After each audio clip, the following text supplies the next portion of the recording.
आज सुनिए Anatole France की लिखी कहानी बूढ़ा तरकारी वाला।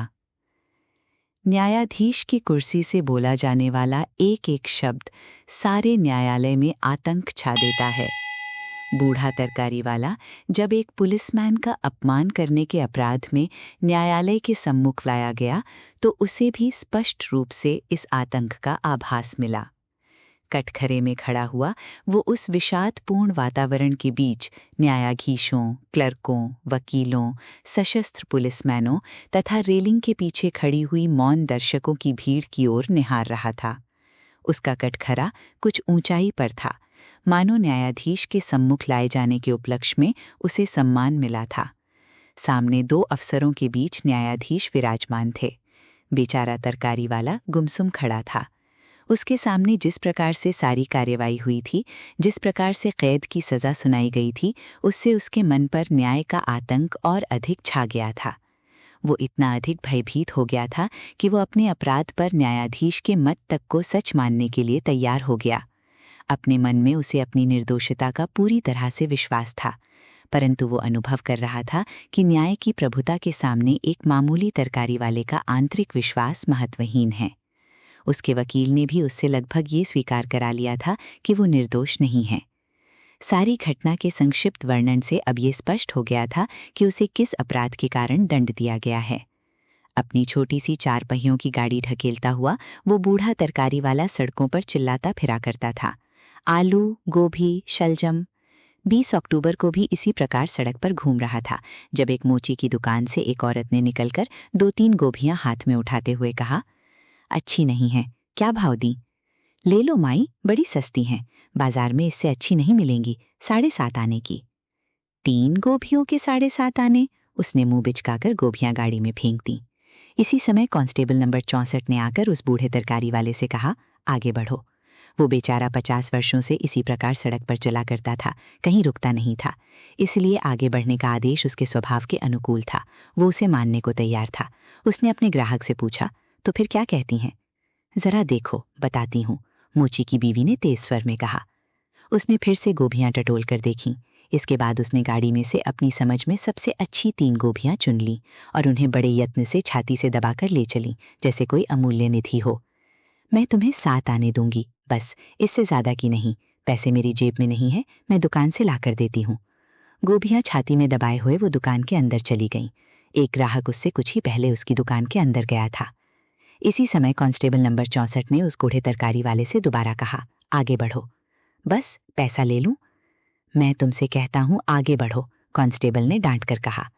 मोची की बीवी अपने ग्राहक को बच्चों के जूते दिखा रही थी। गोभियां सामने संदूकची पर पड़ी थीं। 50 वर्ष के अनुभव के आधार पर उस बूढ़े तरकारी वाले के मन में अधिकारियों के प्रति बड़ा आदर भाव जम गया था, पर इस समय उसकी विचित्र परिस्थिति थी।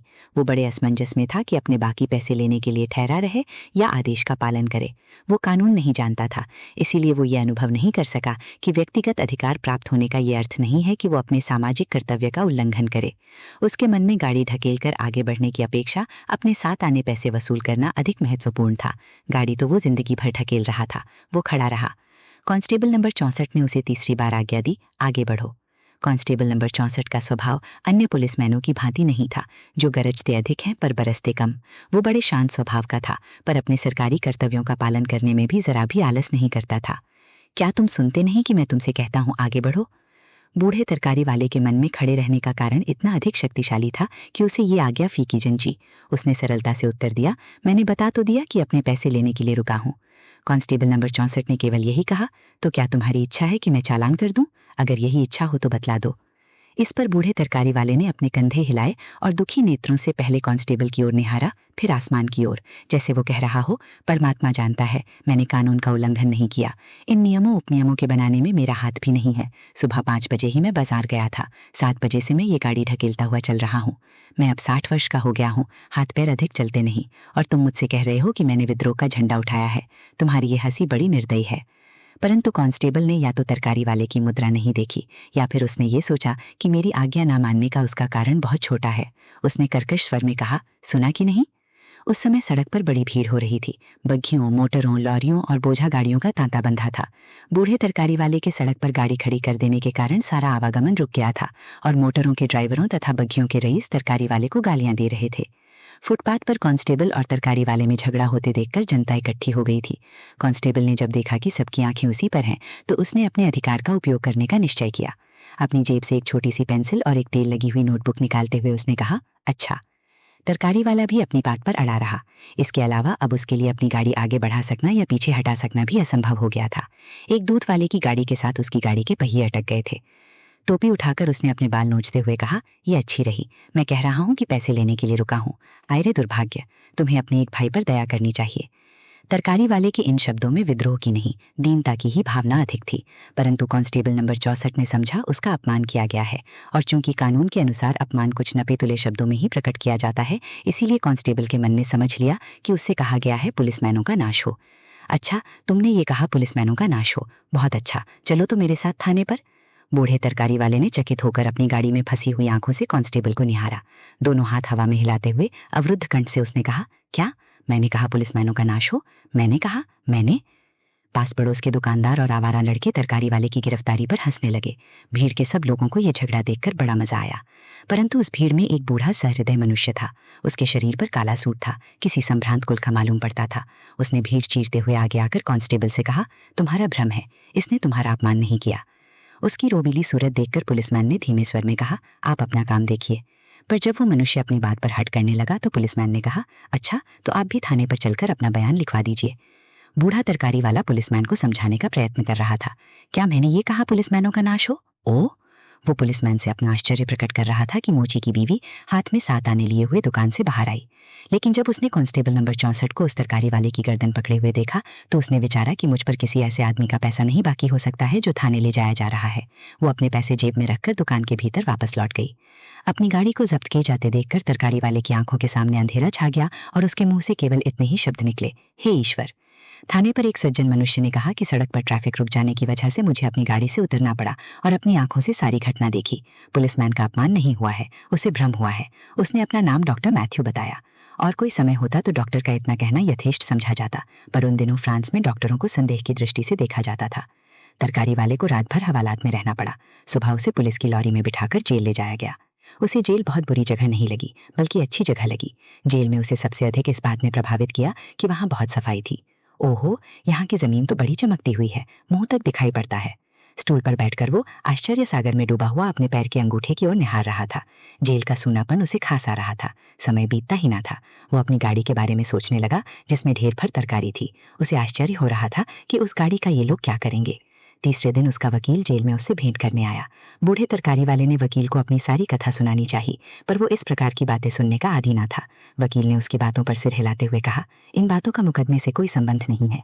इसके बाद उसने कुछ ऊबते हुए अपनी मूंछों की नोकें बटते हुए कहा, तुम्हारा लाभ इसी में है कि तुम अपना अपराध स्वीकार कर लो। अपराध एकदम अस्वीकार करना बुद्धिमत्तापूर्ण नहीं होगा। तरकारी वाला प्रसन्नतापूर्वक अपना अपराध स्वीकार करने को तैयार था, पर उसे ये तक मालूम नहीं था कि उसने कौन सा अपराध किया है। न्यायाधीश ने उस बूढ़े तरकारी वाले से जिरह करने में पूरे 6 मिनट व्यय किए।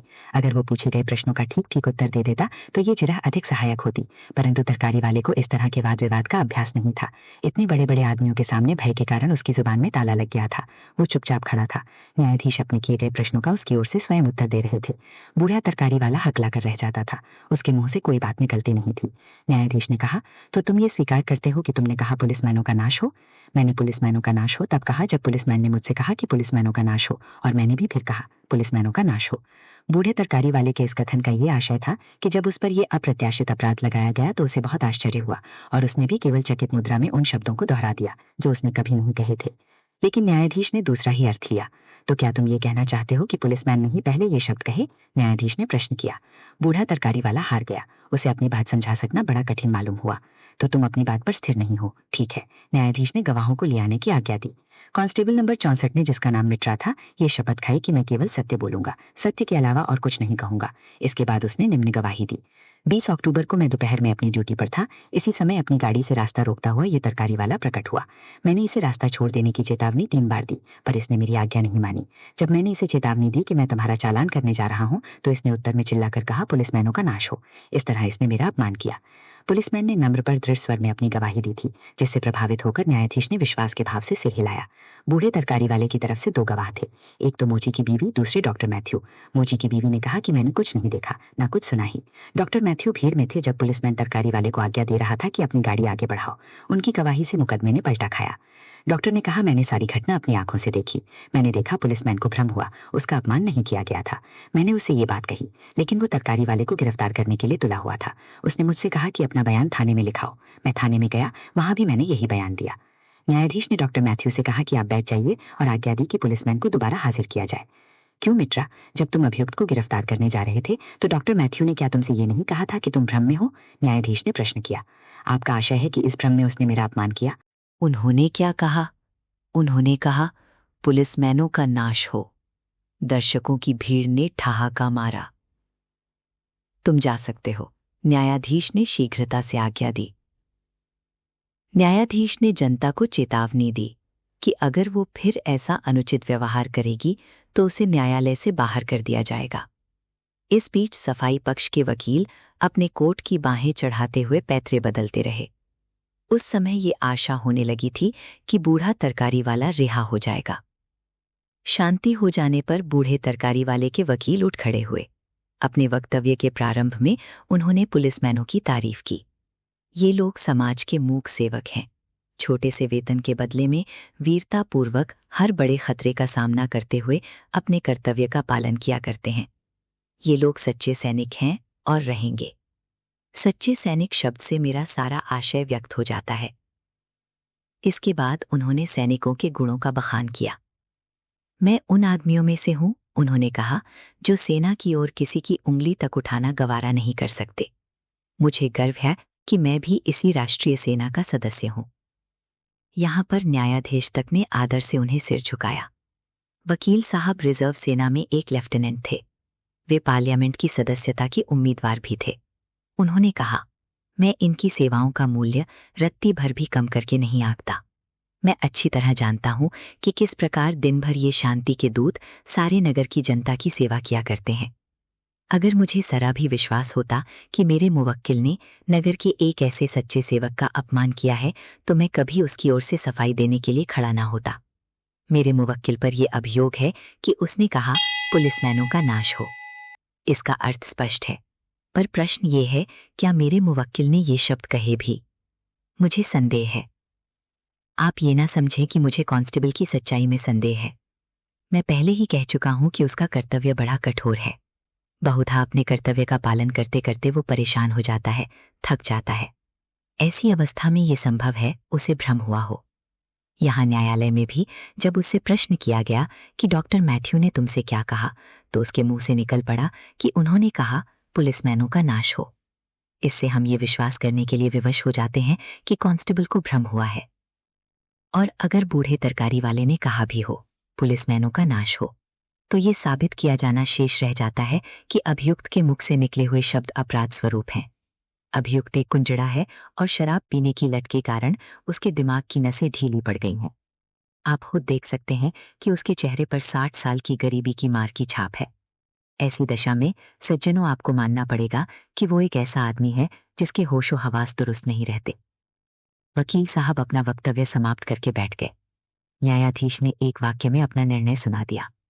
बूढ़े तरकारी वाले को 50 रुपए जुर्माना और 15 रोज कैद की सजा दी गई थी। ये सजा कांस्टेबल की गवाही के आधार पर दी गई थी। जब बूढ़ा तरकारी वाला जेल खाने ले जाया जा रहा था, उसके मन में बड़ी सहानुभूति उमड़ रही थी। अपने साथ के सिपाही को उसने 3 बार पुकार कर कहा, जरा सुनना। कोई उत्तर न मिलने पर उसने एक सांस भर कर कहा, अगर कोई मुझे 15 रोज पहले ही बता देता कि ये घटना घटेगी। इसके बाद उसने सोचते हुए कहा, ये लोग कितनी जल्दी जल्दी बोलते हैं। बोलते तो अच्छा है, पर बड़ी जल्दी जल्दी बोलते हैं। अपनी बात उन्हें समझाई ही नहीं जा सकती। क्यों भाई, क्या तुम्हारा भी ये ख्याल नहीं है कि ये लोग बड़ी जल्दी जल्दी बोलते हैं? सिपाही उसकी ओर देखे बगैर अपने रास्ते चलता रहा। तरकारी वाले ने पूछा, तुम मेरी बातों का जवाब क्यों नहीं देते? सिपाही फिर भी मौन रहा। इस पर तरकारी वाले ने कर्कश स्वर में कहा, तुम लोग कुत्तों से बोल सकते हो, मुझसे नहीं। क्यों, क्या तुम्हारे मुंह में दही जमा है? सजा की आज्ञा सुनाई जाने के बाद कुछ दर्शक और 2-3 वकील उठकर न्यायालय से बाहर चले गए। क्लर्क ने दूसरा मुकदमा पेश कर दिया था। जो लोग बाहर चले आए थे उन्हें तरकारी वाले का मामला मनोरंजक ना मालूम हुआ था, इसलिए उसका ध्यान तक उनके मन से उतर गया था। परंतु दर्शकों में एक शिल्पकार भी था। उसने मुकदमे की सारी कार्यवाही पर गंभीरतापूर्वक विचार किया। अपने एक मित्र के कंधे पर हाथ रखते हुए उसने कहा, न्यायाधीश को इस बात पर तो बधाई देनी चाहिए कि उन्होंने अपने मन में व्यर्थ का वो कौतूहल अथवा पांडित्य नहीं जमने दिया, जो सारी चीजों की खोजबीन करके सच्ची बात जानने के लिए प्रेरित करता है। अगर उन्होंने कांस्टेबल और डॉक्टर की परस्पर विरोधी गवाहियों पर विचार किया होता तो वे बस संदेह ही में पड़े रह जाते। अगर न्यायाधीश लोग सच्ची बातों की खोजबीन में दत्तचित हो जाएं, तो न्याय करने का कार्य कठिन हो जाए। ऐसी अवस्था में न्यायाधीशों को सारा निर्णय अपनी ही बुद्धिमत्ता के अनुसार करना पड़े। परंतु संसार में बुद्धिमत्ता कम है और बुद्धिमत्ता अधिक। तो फिर किस आधार पर न्याय किया जाए? प्रचलित प्रणाली से चलने पर न्यायाधीश का निर्णय कभी भी असंदिग्ध नहीं हो सकता। यहाँ सर वॉल्टर रेले की कहानी आती है। लंदन के जेल खाने में अपनी कोठरी में बैठे हुए एक दिन सर वॉल्टर रेले अपने संसार के इतिहास का दूसरा भाग लिख रहे थे। उन्होंने खिड़की से नीचे सड़क पर झगड़ा होते देखा। वे खड़े होकर झगड़ा करने वालों को देखते रहे। इसके बाद जब वे दोबारा अपनी मेज पर आकर बैठे तो उन्हें विश्वास था कि उन्होंने सब बातें ध्यानपूर्वक देखी हैं। दूसरे दिन उन्होंने अपने एक मित्र से झगड़े की घटना का बयान किया। उसने झगड़े को केवल दूर से देखा ही न था, उसमें शामिल भी था। उसने झगड़े का जो बयान दिया वो उनके बयान के बिल्कुल विपरीत था। इस पर उन्होंने ये विचारा कि मेरी आंखों के सामने जो घटना घटी उसे बयान करने में तो मुझसे गलती हो गई। अतीत काल के इतिहास की घटनाओं की सत्यता की जांच करना तो और भी कठिन है। और उन्होंने अपनी मैन्युस्क्रिप्ट, इतिहास की पांडुलिपि, आग में फेंक दी। अब अगर न्यायाधीश लोग भी सर वॉल्टर रेले की भांति सोच विचार में पड़े रहे तो उन्हें भी अपने सारे कागज आग में जला देने पड़ेंगे। ऐसा करने का उन्हें अधिकार नहीं है। ऐसा करने से तो वे न्याय का काम रोक लेंगे, अपराधी ठहराए जाएंगे। हम लोग चाहे ये अच्छी तरह समझें कि सच्ची बात जानना अति कठिन है, पर न्याय का कार्य तो नहीं रोका जा सकता। जो लोग ये कहते हैं कि न्यायालयों में सच्ची बातों की छानबीन करके निर्णय दिए जाने चाहिए, वे बड़े खतरनाक हैं और नागरिक तथा सैनिक दोनों ही प्रकार के न्याय के शत्रु हैं। हमारे न्यायाधीश कानून के ज्ञाता हैं, इसलिए उन्होंने अपने निर्णय को सच्चाई पर आधारित करने का प्रयत्न नहीं किया, क्योंकि सच्चाई सदा संदिग्ध रहती है। उन्होंने अपना निर्णय परंपराओं के अनुसार दिया, जो निश्चित है। कुछ चुनी हुई धाराएं हैं जिनके अंदर अपना निर्णय देते हैं। तुम खुद देख लो उन्होंने किस प्रकार से गवाहियों का वर्गीकरण किया। सच्चाई आदि के अनुसार नहीं, क्योंकि वो संदिग्ध हो सकती है, बल्कि कानून की धाराओं के अनुसार। क्या इससे सरल मार्ग और कोई हो सकता है? उनके लिए तो पुलिसमैन की गवाही पत्थर की लकीर थी, क्योंकि उनकी दृष्टि में वो साधारण व्यक्ति नहीं था जिससे गलतियां हो सकती हैं, बल्कि कांस्टेबल नंबर 64 था, आदर्श पुलिस दल का एक सदस्य। उनका ये विचार नहीं था कि मित्रा से गलती हो नहीं सकती, पर उन्होंने जिस व्यक्ति की गवाही पर विचार किया वो मित्रा नहीं था, पर कांस्टेबल नंबर 64 था। उनके विचार अनुसार एक मनुष्य से गलती हो सकती है, परंतु एक आदर्श वस्तु से नहीं। मित्रा गलती कर सकता है, पर कांस्टेबल नंबर 64 नहीं, क्योंकि वो व्यक्ति नहीं है, एक आदर्श वस्तु का अंग है। आदर्श वस्तु और मनुष्य में कोई समानता नहीं होती। आदर्श वस्तु वो गलतियां नहीं कर सकती जो मनुष्य से संभव है। आदर्श वस्तु सदा पवित्र और अपरिवर्तनशील रहती है। इसीलिए न्यायाधीश ने डॉक्टर मैथ्यू की गवाही अस्वीकार कर दी, क्योंकि वे एक व्यक्ति थे, पर कांस्टेबल नंबर 64 की गवाही स्वीकार कर ली, क्योंकि वो एक आदर्श वस्तु का भाग था। इस तरह के तर्क द्वारा हमारे न्यायाधीश गलतियों से परे हो गए हैं। जब एक सिपाही गवाही देता है तो उनकी दृष्टि आदमी पर नहीं रहती, पर उसकी कमर में लटकती हुई तलवार पर रहती है। आदमी गलती कर सकता है, पर तलवार कभी गलती नहीं करती। हमारे न्यायाधीश कानून की आत्मा को अच्छी तरह पहचानते हैं। समाज की नींव पशुबल पर है, इसलिए हमें पशुबल का आदर करना चाहिए। न्याय भी पशुबल का एक अंग है। हमारे न्यायाधीश अच्छी तरह जानते थे कि कांस्टेबल नंबर 64 सरकार का एक अंग है। सरकार अपने अफसरों में ही विश्वास करती है। कांस्टेबल नंबर 64 के अधिकार को क्षीण करने के माने थे सरकार को क्षीण करना। राज्य की सभी तलवारों का मुख एक ही ओर फिरा रहता है। उनमें से एक का भी विरोध करना समूचे प्रजातंत्र को नष्ट करने का षड्यंत्र करना है। इस कारण बूढ़े तरकारी वाले को अगर कांस्टेबल नंबर 64 की गवाही पर 50 रुपए जुर्माना और 15 रोज कैद की सजा दी गई तो उचित ही किया गया। मुझे मालूम पड़ता है जैसे न्यायाधीश मुझसे स्वयं बता रहे हैं कि उन्होंने किन कारणों से तरकारी वाले को दंड दिया। वो कह रहे हैं, मैंने इस व्यक्ति के अपराध का निर्णय कांस्टेबल नंबर 64 की गवाही पर किया, क्योंकि कांस्टेबल नंबर 64 राज्य शक्ति का ही एक अंग है। अगर तुम मेरे निर्णय की बुद्धिमत्ता जानना चाहते हो तो कल्पना करो कि अगर मैंने इसके विपरीत निर्णय किया होता तो उसका क्या परिणाम होता। तुम देखोगे कि बड़ी विचित्र परिस्थिति होती। अगर मेरा निर्णय इसके विपरीत हो जाता तो उसे पूरा कौन करता। तुम देखो कि न्यायाधीशों की आज्ञा का पालन तभी होता है जब राज्य शक्ति भी उनके पक्ष में होती है। बिना पुलिसमैन के न्यायाधीश पंगु है। अगर मैं ये स्वीकार कर लेता कि पुलिसमैन में गलती की है तो मैं अपनी हानि करता। इसके अलावा कानून की आत्मा भी इसके विरुद्ध है। बलवानों को निर्बल बनाकर निर्बलों को बलवान बनाने के अर्थ हैं वर्तमान सामाजिक संगठन में उलटफेर करना। परंतु मेरा तो कर्तव्य है कि मैं वर्तमान सामाजिक संगठन को बनाए रखूं। स्थापित अन्याय की स्वीकृति ही न्याय है। क्या न्याय ने कभी विजेताओं और विद्रोहियों का विरोध किया है? जब किसी अन्यायपूर्ण शक्ति का उदय होता है तो वो न्याय सत्ता अपने अधिकार में करके न्यायपूर्ण बन जाता है। अब ये तरकारी वाले पर था कि वो बलवान होता। अगर पुलिसमैनों का नाश हो कि आवाज लगाने के बाद वो अपने को सम्राट, प्रजातंत्र का प्रेसिडेंट या नगर की म्यूनिसिपैलिटी का सदस्य ही घोषित कर देता तो मैं विश्वास दिलाता हूँ कि मैं उसे 50 रुपए जुर्माना और 15 रोज कैद की सजा ना देता। मुझे विश्वास है न्यायाधीश के मुख से ऐसे ही कुछ शब्द निकलते, क्योंकि वे कानून के ज्ञाता हैं और अच्छी तरह जानते हैं कि समाज एक न्यायाधीश से क्या आशा करता है। न्यायाधीश सामाजिक सिद्धांतों की रक्षा नियम पूर्वक करता है। न्याय भी एक सामाजिक कर्म है। जिनका दिमाग फिर गया है वे ही ये कहने का साहस कर सकते हैं कि न्याय का मूलाधार मानवता और औचित्य होना चाहिए। न्याय सुनिश्चित सिद्धांतों के आधार पर किया जाता है, भावनाओं अथवा विवेकशीलता के आधार पर नहीं। ये तो कभी आशा करनी ही नहीं चाहिए कि न्याय उचित भी हो। उसे उचित होने की आवश्यकता भी नहीं, क्योंकि वो न्याय है। मैं तो ये कहूँगा कि उचित न्याय की भावना अराजकतावादियों के मस्तिष्क की उपज है। सच है कि हमारे न्यायाधीश सदा उचित दंड देते हैं। अगर वे अपनी आज्ञा बिल्कुल बदल दे तो भी वो न्यायपूर्ण ही रहती है। चतुर न्यायाधीश गवाहियों का मूल्यांकन सभ्यता के बटखरे से नहीं करते, बल्कि शस्त्र बल के बटखरे से करते हैं। जो अधिक बलवान होते हैं उन्हीं की गवाहियां सत्य मानते हैं। बूढ़े तरकारी वाले के मुकदमे में भी वही हुआ जो सब मुकदमों में होता है। शिल्पकार ये कहकर विचारमग्न मुद्रा में टहलने लगा। उसके मित्र ने अपनी नाक खुजलाते हुए कहा, अगर तुम मेरा मत जानना चाहते हो तो मैं कहूंगा कि न्यायाधीश ने अपने मन में इस प्रकार का दार्शनिक विवेचन नहीं किया था। मेरे विचार में तो वे कानून की धाराओं तथा परंपराओं के अनुसार कांस्टेबल नंबर 64 की गवाही को सत्य मानने के लिए बाध्य थे। आदमी स्वयं भी वही करता है जो दूसरे करते हैं। सम्मानित व्यक्ति वही है जो परंपराओं का पालन करता है। बूढ़ा तरकारी वाला जेल खाने की अपनी कोठरी में वापस लौटकर उसी स्टूल पर दोबारा बैठ गया। उसके मन में आश्चर्य और आतंक छाया था। वो स्वयं निश्चय पूर्वक नहीं कह सकता कि न्यायाधीश ने गलती की थी। न्यायालय की कमजोरियां उसके आतंकपूर्ण वातावरण के पीछे छिप गई थीं। उसे विश्वास नहीं होता था कि न्यायाधीश के बजाय उसकी अंतरात्मा की आवाज सत्य है। उसके लिए ये विचार कर सकना असंभव था कि न्यायालय की परंपराबद्ध कार्यवाही में कोई गलती हो सकती थी। वो कभी गिरजाघर भी नहीं गया था, इसीलिए उसने अपने जीवन भर में न्यायालय के समान कोई प्रभुत्वपूर्ण दृश्य नहीं देखा था। उसे ये अच्छी तरह पता था कि उसने कभी ये नहीं कहा था कि पुलिसमैनों का नाश हो, और केवल इतना कहने के लिए 15 रोज की कैद हो सकती है, ये उसके लिए महान रहस्य था। फिर भी जब दंड के अनुसार उसने ये कहा था कि पुलिसमैनों का नाश हो, उसने स्वयं न सुना होगा। वो जैसे एक अलौकिक संसार में पहुंचा दिया गया था। अपने दंड के संबंध में तो वो और भी अंधकार में था। उसे अपना ये दंड एक धार्मिक कृत्य की भांति रहस्यपूर्ण मालूम पड़ रहा था। अगर इस समय उसकी आंखों के सामने स्वयं न्यायाधीश भी सफेद पंख लगाए और अपने सिर के पीछे एक प्रकाशपुंज साथ लिए हुए कोठरी की छत से उतर आते तो उसे न्यायाधीश की महत्ता की इस नवीन अभिव्यक्ति पर कोई आश्चर्य न होता। उसके मुंह से केवल यही निकलता, मेरे अपराध पर विचार किया जा रहा है।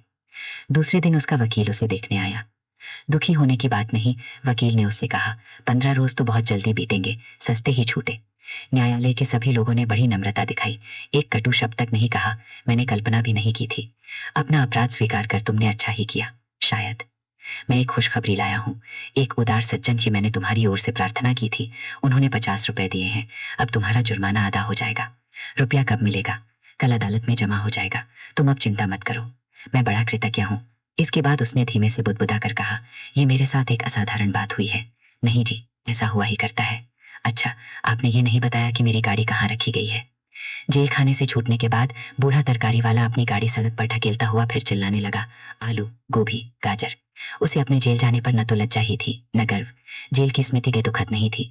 वो स्मृति को भी उसी श्रेणी में रखता था जिस श्रेणी में सुखद स्वप्नों और भावनाओं की स्मृति। उसे सबसे बड़ी प्रसन्नता ये थी कि वो फिर सड़कों पर घूम रहा था और उसके सिर पर नगर का प्रिय आकाश था। जब तक गाड़ी रोककर वो पानी से अपना गला तर कर लेता था, इसके बाद दोनों उत्साह से गाड़ी ढकेलता हुआ आगे बढ़ता था। एक बूढ़ी मजदूरनी ने, जो उससे अच्छी तरह परिचित थी, उसे देखकर पूछा, कहाँ रहे तुम? 3 हफ्ते से दिखाई नहीं पड़े। क्या बीमार थे? तुम्हारा चेहरा पीला पड़ गया है। मुझे जेल हो गई थी। उसके जीवन में इसके सिवा और कोई परिवर्तन नहीं हुआ कि अब वो शाम को कलवरिया के यहाँ जा बैठता था और वहाँ गपशप लगाता था। रात को जब वो अपनी कोठरी में आता तो बड़ा प्रसन्न रहता था। चटाई पर बोरे बिछाकर वो लेट जाता था। ये बोरे उसने एक मेवे वाले से खरीदे थे और उसके लिए लिहाफ का काम देते थे। वो उन बोरों के अंदर घुसकर लेटा हुआ सोचा करता, जेल का जीवन बहुत बुरा नहीं था। वहाँ सभी आवश्यक चीजें मिल जाती थी। फिर भी घर अच्छा है। लेकिन उसका ये संतोषपूर्ण जीवन अधिक दिन तक नहीं चला। शीघ्र ही उसने देखा कि उसके ग्राहकों का रुख बदल गया है। बड़ी अच्छी गाजर है मालकिन। नहीं, मुझे कुछ नहीं चाहिए। तो फिर आजकल क्या आप हवा खाती हैं? मजदूरनी बिना कुछ कहे हुए भटियारे की दुकान की ओर चली गई जहां वो नौकर थी। वही दुकानदार जो पहले उसे देखते ही उसकी गाड़ी पर टूट पड़ते थे, अब उसे देखकर मुंह फेर लेते थे। मूची की दुकान पर पहुंचकर, जहां उसका पुलिसमैन से झगड़ा हुआ था, उसने भीतर झांक कर पुकारा, मालकिन, मेरे पिछले 7 आने बाकी हैं। मूची की बीवी ने उसकी ओर निहारा तक नहीं। सारे बाजार को मालूम हो गया था कि वो बूढ़ा तरकारी वाला जेल हो आया है और अब सब लोग उससे मुंह फेरते थे। उसके सजा याफ्ता होने की खबर बाजार तक ही नहीं, दूर दूर के मोहल्लों तक फैल चुकी थी। एक दिन दोपहर को उसने एक मजदूरनी को, जो सदा उससे ही तरकारी लिया करती थी, एक दूसरे ही तरकारी वाले की गाड़ी पर झुकी हुई देखा। वो गोभियों का मोल भाव कर रही थी। उसके बाल धूप में सुनहले होकर चमक रहे थे। वो छोकरा तरकारी वाला कस्में खा रहा था कि इससे अच्छी गोभियां बाजार भर में नहीं मिलेंगी। इस दृश्य से उसके दिल को बड़ी चोट लगी।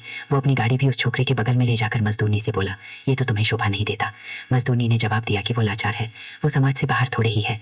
जेल काटाए व्यक्ति के साथ जैसा व्यवहार और लोग करते हैं, वैसा ही वो भी करती है। आदमी चाहे तो सदाचार आदमियों में मुंह दिखाने लायक जीवन व्यतीत कर सकता है। सभी को अपनी नाक प्यारी होती है। कोई भी ये पसंद नहीं करता कि वो एक जेल से लौटे हुए व्यक्ति से व्यवहार रखे। मजदूरनी ने उस पर एक घृणा की दृष्टि डाली।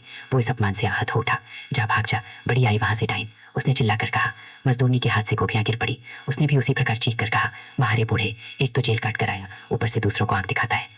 अगर वो बूढ़ा तरकारी वाला उस समय अपने वश में होता तो उस मजदूरनी पर बिगड़ता नहीं। वो अच्छी तरह जानता था कि मनुष्य अपने भाग्य का विधाता नहीं होता।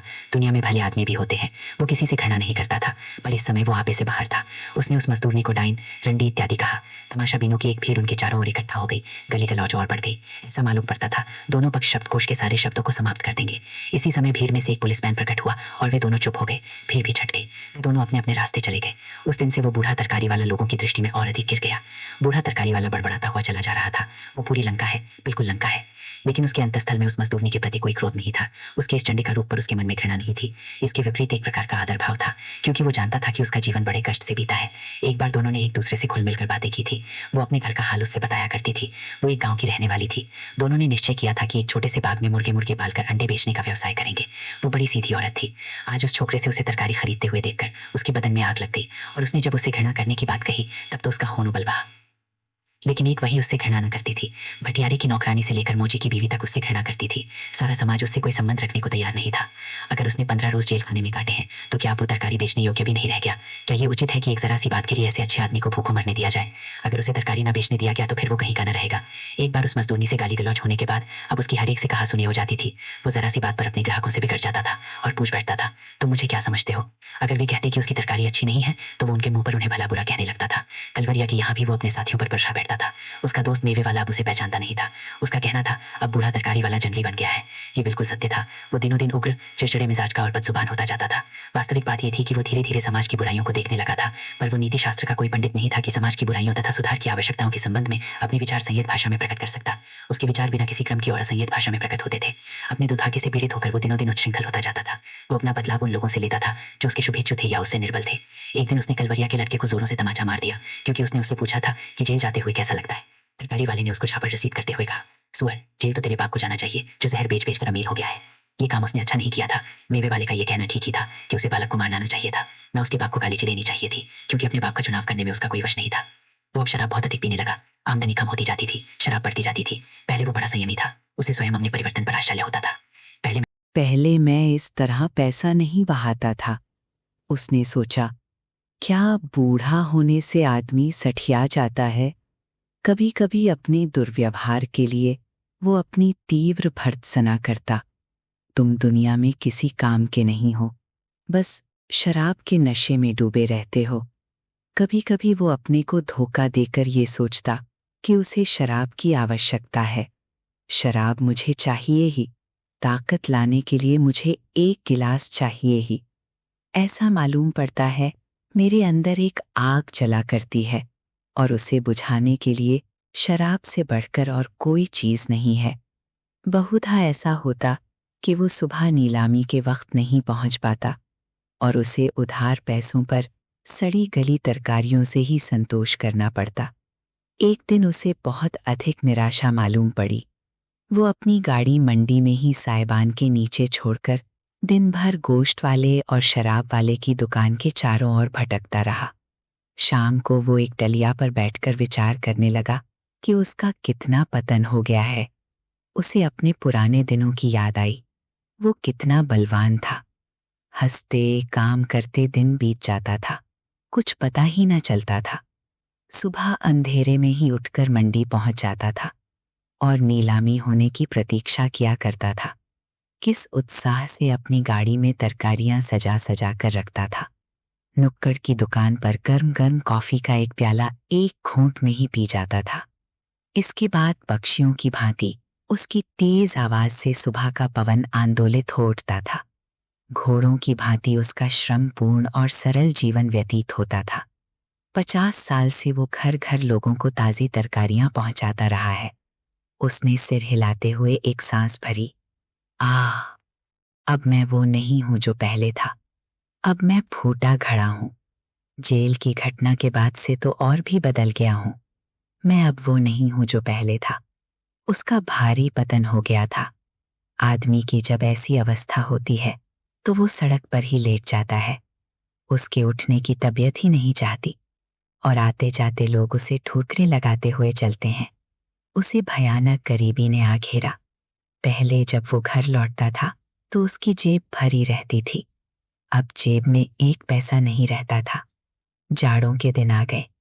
अपनी कोठरी से निकाल दिए जाने के कारण वो अब किसी साइबान में गाड़ियों के नीचे सोता था। कई रोज से लगातार पानी बरस रहा था। नालियां भर गई थीं और उस साइबान के नीचे भी पानी ही पानी था।